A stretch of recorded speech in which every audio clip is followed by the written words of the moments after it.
नमस्कार, देवभूमि समाचार में बहुत स्वागत है आपका। मैं हूं आपके साथ प्रियंका मिश्रा। बुलेटिन की करेंगे शुरुआत ब्रेकिंग के साथ। देहरादून से खबर आ रही है, निवेशकों को आमंत्रित करें सीएम धामी, जाएंगे लंदन। दिसंबर में प्रस्तावित है ग्लोबल इन्वेस्टर समिट। लंदन में 25 से 28 सितंबर तक होगा पहला रोड शो।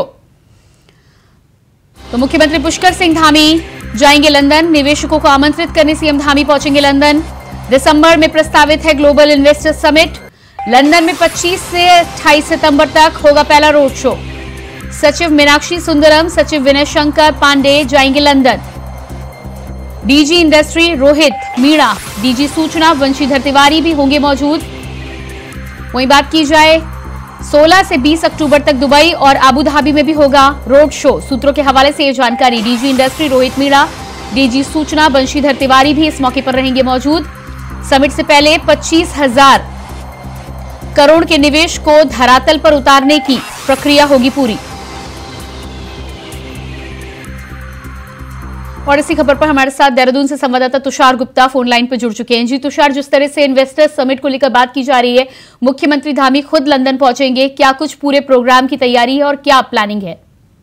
जी हाँ, बिल्कुल। जिस तरह से इन्वेस्टमेंट समिट होने वाली है दिसंबर माह में, और इसको लेकर तमाम तैयारियां जो शासन और प्रशासन और सरकार तौर पर पूरी दिखाई दे रही है। खुद मुख्यमंत्री पुष्कर सिंह धामी इसको लीड कर रहे हैं और कोई भी कसर इसमें बाकी नहीं छोड़ रहे हैं, चाहे वो दिल्ली का दौरा हो या फिर अन्य राज्यों का दौरा हो। लगातार फील्ड में दिखाई दे रहे हैं, फ्रंट फुट में नजर आ रहे हैं। कल भी एक इन्वेस्टमेंट समिट की बैठक की गई थी जिसमें कई इन्वेस्टरों को, रियल एस्टेट के इन्वेस्टरों को उत्तराखंड में इन्वेस्ट करने को कहा गया था। अब देखना होगा कि लंदन में जाएंगे मुख्यमंत्री, क्योंकि इसे इंटरनेशनल बनाना चाहेंगे, क्योंकि जो इंटरनेशनल चाहे वो एंटरप्रेन्योर हो या फिर इन्वेस्टर्स हो, उन्हें आकर्षित करेंगे कि उत्तराखंड में इन्वेस्ट करें, क्योंकि टूरिस्ट प्लेस है।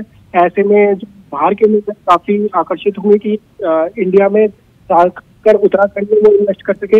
ऐसे में मुख्यमंत्री जो है वो 25 से 28 सितंबर तक लंदन जा सकते हैं और वहां पर एक बड़ा रोड शो कर सकते हैं। साथ साथ इनके जो साथ में रहेंगे वो सचिव मीनाक्षी सुंदरम रहेंगी, सचिव विनय शंकर पांडे रहेंगे। तो तमाम बड़े चेहरे हैं वो। जी बिल्कुल तुषार, इस तमाम जानकारी के लिए आपका बहुत बहुत शुक्रिया। और इसे भी चाहिए आपको सीधे लिए चलते हैं देहरादून, जहां पर मुख्यमंत्री पुष्कर सिंह धामी कुछ कह रहे हैं, आप भी सुनिए। हमको कहीं ना कहीं इकोलॉजी और इकोनॉमी दोनों में संतुलन बनाते हुए काम करना होगा, जिसमें पर्यावरण और विकास दोनों ही एक दूसरे के बिना अधूरे हैं। और मैं आप सबको यह भी कहना चाहता हूँ कि जीवन में कभी कभी यह आवश्यक हो जाता है कि हम ये देखें कि वर्तमान में हम कहाँ खड़े हैं और हमें कहाँ जाना है। और यह व्यक्तिगत स्तर पर भी हम सबके लिए महत्वपूर्ण है। यह किसी भी देश या प्रदेश के लिए भी उतना ही महत्वपूर्ण है। स्वामी विवेकानंद जी के गुरु स्वामी रामब्रह्मन जी ने कहा था कि जिस देश के लोग भूखे सो रहे हैं उस देश के विकास के बारे में बात करना ही गलत है। लेकिन भाइयों बहनों, देश के अंदर लंबे समय से बहुत सारी सरकारें आई हैं, अपने अपने स्तर पर सभी ने प्रयास किया होगा। लेकिन 2014 के बाद जब से आदरणीय प्रधानमंत्री मोदी जी के नेतृत्व में सरकार ने काम करना प्रारंभ किया, तो ये सरकार केवल और केवल गरीबों को समर्पित सरकार रही है। और इसकी जितनी भी योजनाएं बनी वो सारी की सारी योजनाएं गरीबों की आवश्यकताओं के अनुरूप बनी। एक समय था जब योजनाएं बनती थी कि योजनाओं से किन लोगों को लाभ पहुंचा है। कुछ लोगों के लिए, कुछ समूह के लिए योजनाएं बनती थी। लेकिन आज जितनी भी योजनाएं पिछले 9 सालों में बनी है वह उन लोगों के लिए बनी है जिनको वास्तव में इन योजनाओं की आवश्यकताएं थी, उनकी जरूरत थी, इसलिए योजनाओं को लाया गया। और आज अगर हम गरीबी की बात करें तो हम कम से कम आज बहुत सारी स्थितियों में आज हमारा देश काफ़ी आगे बढ़ चुका है। अभी रविशंकर जी ने बहुत अच्छा यहाँ पर बोधन में तीसरा शब्द जो बोले उन्होंने, समर्थ भारत, सशक्त भारत है, स्वस्थ भारत। तो ये हमारे नए भारत की जो एक तस्वीर है वो अब दिखाई दे रही है। अभी हम लोगों ने G20 का जो भारत की अध्यक्षता में समापन हुआ वह भी अद्भुत था। मुझे भी उसमें भाग लेने का अवसर मिला। उत्तराखंड राज्य की ओर से महामंत्री जी का जो निमंत्रण था वो उसमें मुझे जाने का अवसर मिला। तो मैंने देखा वहाँ किस प्रकार से जो विदेशी डेलीगेट्स आए थे, विदेशी मेहमान आए थे, किस प्रकार से वो भारत की शक्ति और सामर्थ्य को देखकर, यहाँ की सांस्कृतिक धरोहरों को देखकर एक अच्छा अनुभव हमारे देश में लेकर गए हैं। और पहली बार G20 समिट में 112 आउटकम है दिल्ली घोषणा पत्र साझा हुआ। इसके साथ साथ अफ्रीकन जो समूह है उसको भी G20 का मेंबर बनाया गया। यानी कि आज तक के हुए जितने भी जी समिट थे G20 के, उसमें मैं कहूँ कि शानदार और सबसे ज़्यादा आउटकम देने वाला एक समिट रहा। इससे हमारे देश का भी मान सम्मान पूरी दुनिया के अंदर बढ़ा। और इसके लिए मैं उत्तराखंड की देश जनता की ओर से, उत्तराखंड वासियों की ओर से, हमारे प्रधानमंत्री आदरणीय मोदी जी को उनके शानदार आयोजन के लिए उनको बहुत बधाई देना चाहता हूँ। जैसा कि अभी हम सतत विकास शब्द से एक बात और परिलक्षित होती है कि ऐसा विकास जो लगातार होता है, अर्थात निरंतर, क्योंकि निरंतर विकास ही सभी जितनी प्रकार की हमारी समस्याएं हैं उनका समाधान है। सतत विकास व विकास है जो भविष्य की पीढ़ियों को अपनी जरूरतों को पूरा करने की क्षमता से समझौता किए बिना वर्तमान की जरूरतों को पूरा करता है। भाइयों बहनों, उत्तराखंड की सरकार भी सतत विकास के लिए लगातार प्रयास कर रही है और पिछले वर्षों में हमने राज्य में सतत विकास में बेहतर लक्ष्य हासिल किया है। जहाँ हमारा नंबर 22वें नंबर पर आता था, 21वें नंबर पर आता था और हम 9वें नंबर पर आते हैं।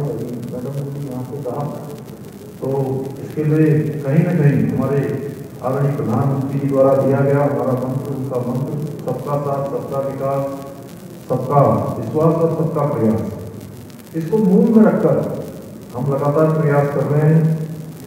अपने लक्ष्य की प्राप्ति के लिए हमें आप जैसे व्यक्तियों और संस्थाओं की मैं कहूँ कि नितांत आवश्यकता है।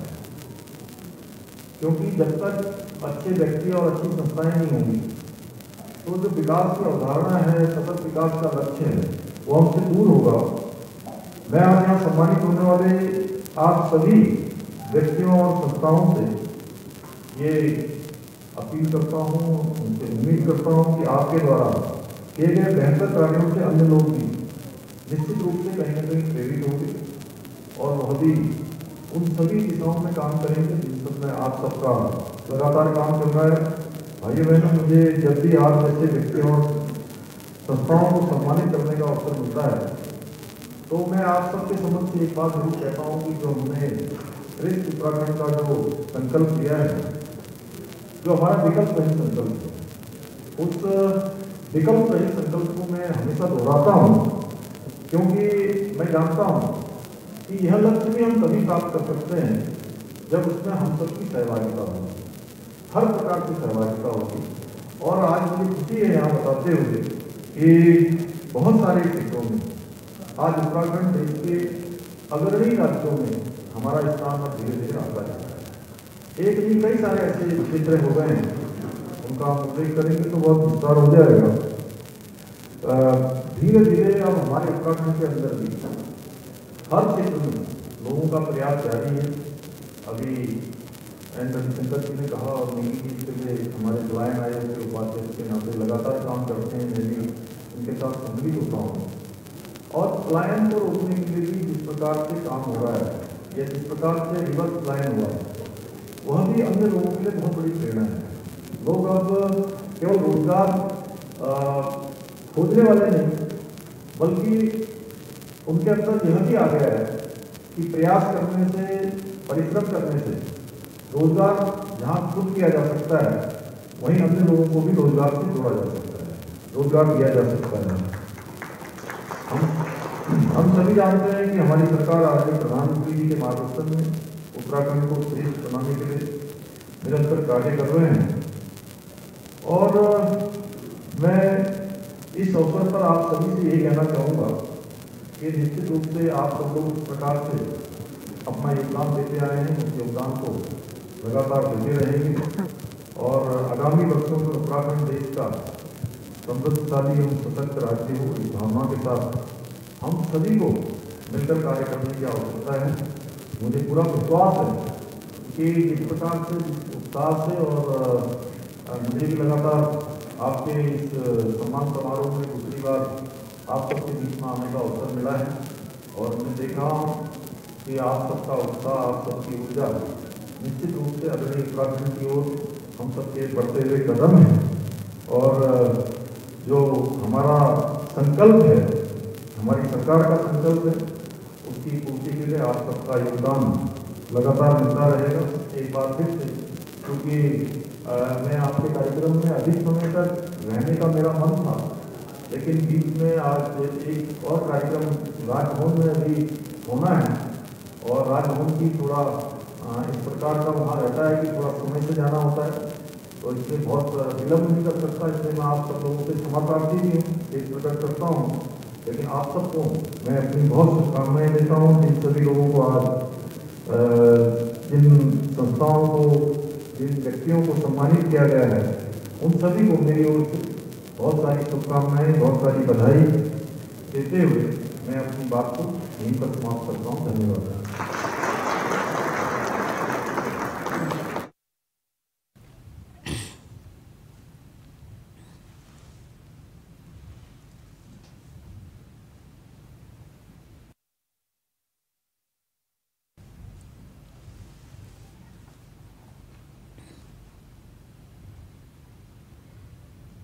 तो ये थे मुख्यमंत्री पुष्कर सिंह धामी, जो लगातार उत्तराखंड के विकास कार्यों के बारे में बातचीत कर रहे थे। और उसके बाद बात करेंगे अगली खबर को लेकर। देहरादून से अगली खबर है। देहरादून में विधानसभा स्थित समाचार कक्ष में वन मंत्री सुबोध उनियाल की अध्यक्षता में उत्तराखंड जैव विविधता बोर्ड की समीक्षा बैठक आयोजित की गई। बता दें कि बैठक में मंत्री ने कहा कि जैव विविधता के क्षेत्र में हमें व्यवहारिकता की आवश्यकता है, जिसमें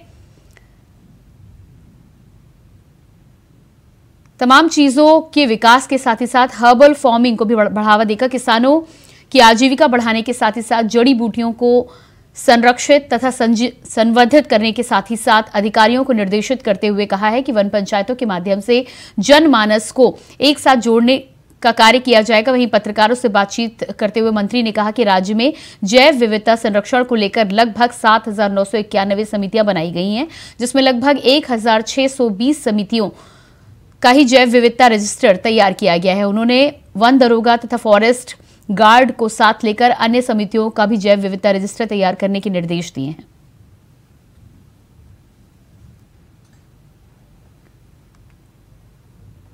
देखिए, आज बायोडायवर्सिटी बोर्ड की एक समीक्षा बैठक मैंने ली, जिसमें बोर्ड के चेयरमैन और मेंबर सेक्रेटरी के अलावा मेरे एडवाइजर भी इस मीटिंग में थे। और एक बायोडायवर्सिटी बोर्ड के द्वारा एक अपना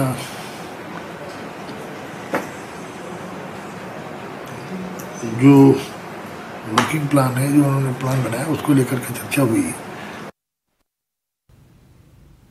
देहरादून में लगातार बढ़ रहे डेंगू के मामले। मंगलवार को डेंगू के 23 नए मरीज मिले हैं। सभी मरीजों को अस्पताल में भर्ती कराया गया है। वहीं जिले में अब तक कुल 705 डेंगू के मरीज मिल चुके हैं। रायपुर क्षेत्र में सबसे ज्यादा 625 मरीज अब तक मिले हैं। देहरादून में लगातार बढ़ रहा है डेंगू का कहर। मंगलवार को डेंगू के 23 नए मरीज मिले।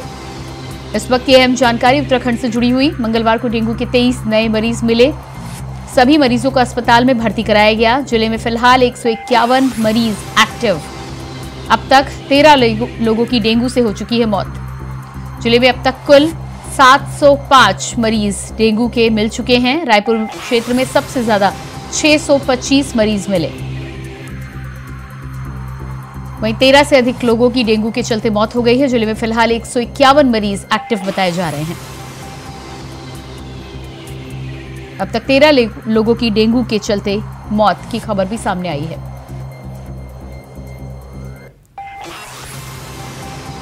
उत्तराखंड से जुड़ी हुई अहम जानकारी आपको बता रहे हैं। देहरादून में लगातार डेंगू अपने पैर पसार रहा है। लगातार डेंगू के केसेस बढ़ते जा रहे हैं। मंगलवार को डेंगू के 23 नए केसेस सामने आए हैं। 23 नए मरीज मिले हैं। उन सभी को अस्पताल में भर्ती कराया गया है।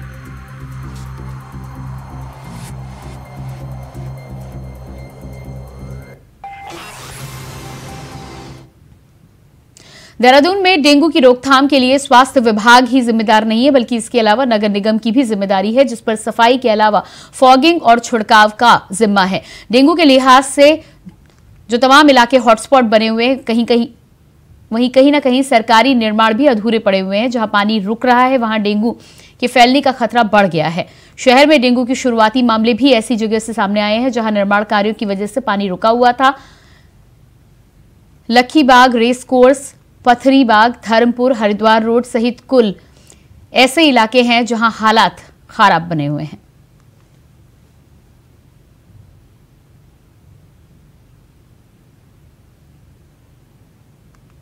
डेंगू के लिए हमारे हर अस्पतालों में, सरकारी अस्पतालों और या हमारे प्राइवेट हॉस्पिटल्स हैं, उनमें जांच की सब सुविधाएं हैं।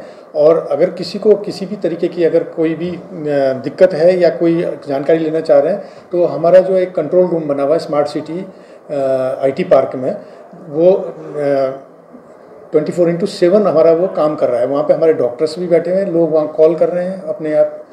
तो ये जो कॉल सेंटर का जो नंबर है वो सब जगह हमने चस्पा कर रखे हैं। हॉस्पिटल्स में जहाँ पे भी पेशेंट जा रहे हैं, डेंगू के पेशेंट, अगर किसी को प्लेटलेट से संबंधित अगर कोई दिक्कत हो रही है तो उनको डोनर्स उपलब्ध कराए जा रहे हैं। या कोई ओवर रेटिंग हो रही हो, जैसे डेंगू के हम लोगों ने एक गाइडलाइन जारी की है जिसमें कि रेट फिक्स करे गए हैं, तो उससे अगर कोई ओवर रेटिंग करता है तो भी उनको उनकी समस्याएं सुन के उनके पैसे वापस करवाए जा रहे हैं। सबका मकसद एक ही है कि डेंगू पे हर हाल पे जो है नियंत्रण करना है। और जो विभागों की हीला हवाली है, जो हमारे स्मार्ट सिटी वाले काम कर रहे हैं, हमारे PWD वाले काम कर रहे हैं, जिन्होंने गड्ढे खोद दिए हैं, पानी भर रहा है, जनता उसमें परेशान हो रही है, लार्वा उसमें पनप रहा है। तो इसलिए जो है जितने विभागों के जहाँ जहाँ कोई कमियाँ मिली हैं तो उनके चालान किए गए हैं। आज शाम को मैंने 4 बजे उनको यहाँ बुलाया है और उनको फिर कहा जाएगा कि अगर आप चेते नहीं तो हम आपसे कंप्रोमाइज़ नहीं कर सकते, जनता को हम धोखा नहीं दे सकते। तो मैं पहले भी बताया है कि 2 तरह से इस पे काम होता है। एक तो कि बिल्कुल प्रिवेंशन हो, लोगों में प्रचार प्रसार हो, और जितने भी घर हैं जहाँ पे पानी इकट्ठा हो रहा है वहाँ पे लोग स्वयं ही अपने घरों में पानी इकट्ठा ना होने दें। एक तो ये चीज़ हो गई। दूसरी हो गई जहाँ नाले हैं, जहाँ पे पानी इकट्ठा हो रहा है, पब्लिक प्लेसेस में हो रहा है, वहाँ पे फॉगिंग की व्यवस्था और लार्विसाइडल का स्प्रे। तो लार्विसाइडल का स्प्रे अब चल रहा है और इन्होंने टीम बनाई है। पूरे शहर को 12 जोन में इन्होंने डिवाइड किया है नगर निगम ने, और डेली ही ये कार्यवाही चल रही है जगह जगह जहाँ भी वाटर लॉगिंग की समस्या है। अगली खबर देहरादून से है, जहां डेंगू के मामले बढ़ते जा रहे हैं, जिसकी रोकथाम के लिए स्वास्थ्य विभाग ने 4 दिन का महाअभियान शुरू किया है। बता दें कि स्वास्थ्य सचिव डॉक्टर R राजेश कुमार के निर्देश में ये महाअभियान शुरू किया गया है। वहीं उन्होंने सभी अफसरों से VC के माध्यम से इसकी योजना की रिपोर्ट तलब की है। साथ ही साथ मिली जानकारी के मुताबिक शहर के 24 हाई रिस्क वार्डों में डेंगू की रोकथाम के लिए महाअभियान चलाया जा रहा है।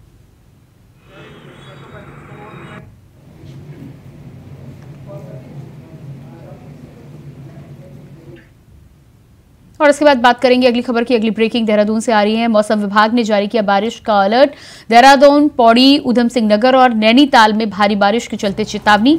प्रदेश के अन्य जिलों में तेज बारिश की संभावना। प्रदेश के अन्य जिलों में तेज बारिश की संभावना। बारिश से तापमान में भी आएगी गिरावट। मौसम विभाग की तरफ से यह चेतावनी जारी की गई है। देहरादून, पौड़ी, ऊधम सिंह नगर और नैनीताल में भारी बारिश की चेतावनी। प्रदेश के अन्य जिलों में भी तेज बारिश की संभावना मौसम विभाग ने जताई है।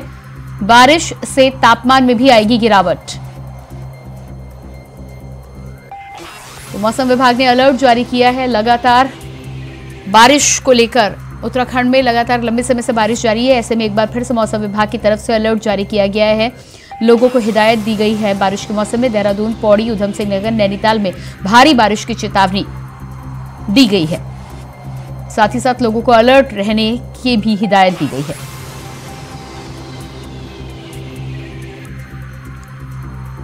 बारिश से तापमान में भी आएगी गिरावट।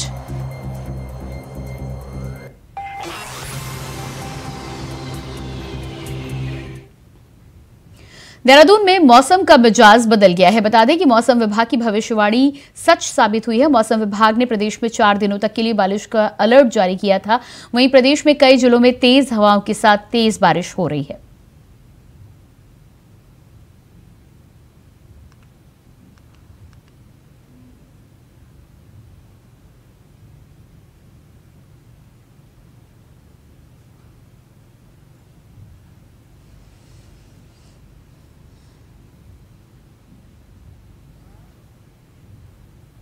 उत्तराखंड पुलिस का अपराधियों और माफियाओं पर अंकुश लगाने का विशेष अभियान ऑपरेशन प्रहार जारी है। बता दें कि 2 माह का विशेष अभियान है जो कि 1 अगस्त 2023 से शुरू किया गया था। तो वहीं पुलिस महानिदेशक उत्तराखंड अशोक कुमार ने बताया कि ऑपरेशन प्रहार के अंतर्गत अब तक 1 महीने में कुल 101 अभियोग पंजीकृत कर 219 अपराधियों के विरुद्ध वैधानिक कार्रवाई की जा चुकी है।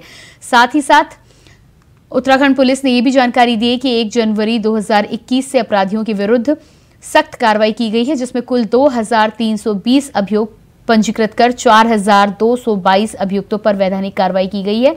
आपराधिक गुत्थी में संलिप्त 2292 अभियुक्तों को गिरफ्तार किया गया है। तो वहीं भूमि एवं भवन के नाम पर धोखाधड़ी करने वाले 1471 भूमाफियाओं के विरुद्ध वैधानिक कार्रवाई कर शिकंजा कसा गया है।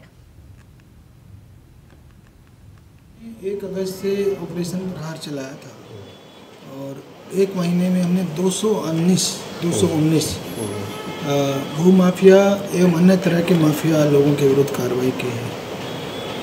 हमने एक डाटा इकट्ठा करवाया है कि 1 जनवरी 2021 से कितनी इस तरह के लोगों पे कितनी कार्रवाई हुई है। तो उस डाटा के अनुसार जो है पिछले लगभग 2.5 साल प्लस में 4222 अभियुक्तों के विरुद्ध कार्रवाई हुई है।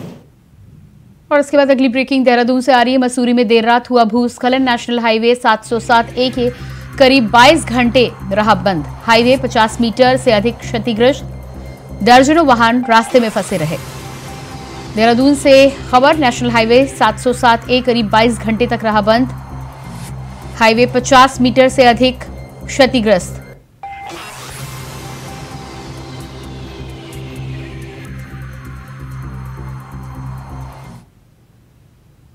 देहरादून में मेयर सुनील उनियाल गामा के द्वारा अधिकारियों के साथ बैठक की गई है, जिसमें सड़कों व गड्ढों के निर्माण कार्यों के द्वारा गड्ढों को जल्द भरने के निर्देश दिए गए हैं। बता दें कि मेयर ने कहा है कि शहर में जितनी भी कार्यदायी संस्थाएं हैं उनके द्वारा गड्ढों को जल्द भरा जाए, क्योंकि गड्ढों में जमा पानी ही डेंगू के मच्छर का लार्वा पैदा करने का काम करता है। साथ ही साथ ये भी जानकारी दी है कि निरीक्षण के दौरान यदि एक भी गड्ढा पाया गया जहां पर निर्माण कार्य हो रहा है तो उसके खिलाफ कार्रवाई की जाएगी। इसके अलावा इसको लेकर बीते दिनों शहर में भी निर्माण कार्य कर रहे विभागों के अधिकारियों को बुलाया गया और उन्हें दिशा निर्देश दिए गए हैं।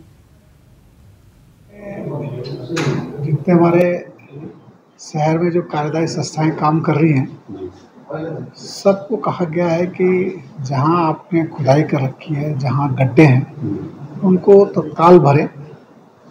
डेंगू का जो लार्वा है वो गड्ढों में, साफ पानी में जो है, क्योंकि जो जहाँ गड्ढे होते हैं और पानी वहाँ जमा हो जाता है तो वहाँ जो है लार्वा अधिक पनपता है। अभी जो हमारा 3 दिन पहले जो हमारे अधिकारियों ने एक सर्वे किया है, जिसमें हमारे गोपाल बिनवाल जी गए थे, तो उन्होंने देखा है कि जहाँ जहाँ निर्माण कार्य चल रहे हैं वहाँ ये अधिक जो है लार्वा पनप रहा है।